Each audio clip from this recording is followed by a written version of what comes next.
Realmente, cuando nos hablan de sexualidad las primeras veces, nos puede dar un poco de vergüenza o resultar incluso incómodo. Por eso a veces nos sale una risilla nerviosa. Parece que hablar de sexualidad reduce al tópico de poner un condón en un plátano. La idea del condón y el plátano es equivocada y nos puede llevar a pensar que solamente son válidas las relaciones heterosexuales y encima solo aquellas en las que hay coito o penetración. Y os voy a contar una anécdota. Cuando yo era adolescente y tenía 14 años, recuerdo que me iba en verano a un campamento. Yo estaba haciendo la maleta y en un momento determinado llegó mi madre y disimuladamente me metió una caja de condones en la maleta. Yo me la quedé mirando y le dije que no los iba a utilizar, que no los necesitaba. Pero ella, muy convencida, me dijo que mejor llevarlos por si llegaba el momento que estuviera preparada. Años más tarde, ya de adulta, recuerdo una conversación con mi madre donde ella siempre decía que había sido una persona muy abierta, muy inclusiva respecto a temas de sexualidad.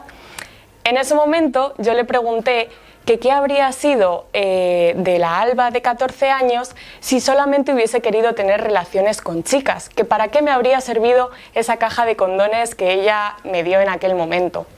Ella se quedó pensando y claro, en su mente no era posible la idea de que una hija suya tuviese una orientación sexual que no fuera heterosexual.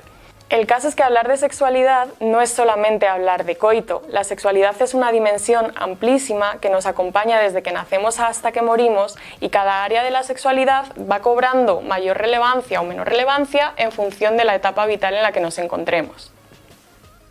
O sea, que no es lo mismo ser una niño, niña, niñe que un adolescente o que una persona adulta. Para nada, y ni siquiera es lo mismo en todas las personas. Hay momentos en nuestra vida donde el foco está en descubrir nuestra identidad de género, nuestra orientación sexual, donde está en aprender a relacionarnos desde el plano afectivo, romántico o sexual con otras personas, donde dedicar más espacio al autoconocimiento, a trabajar la autoestima. En realidad hay un montón de dimensiones que podemos trabajar a lo largo de la vida.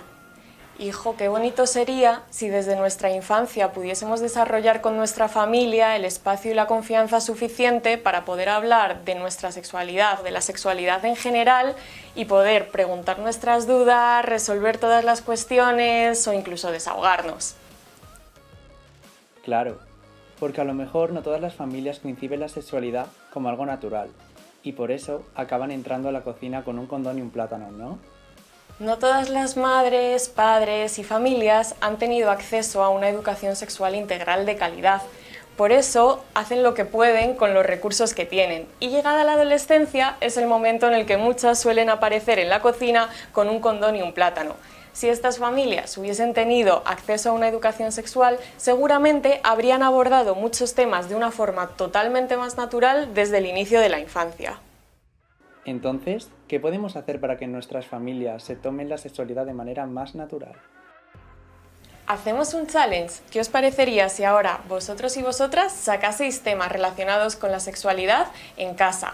Os proponemos hablar de temas como el ciclo menstrual, la pornografía, la masturbación, la identidad de género, la expresión de género, la orientación sexual. ¿Qué más se os ocurre? Ahora es vuestro turno.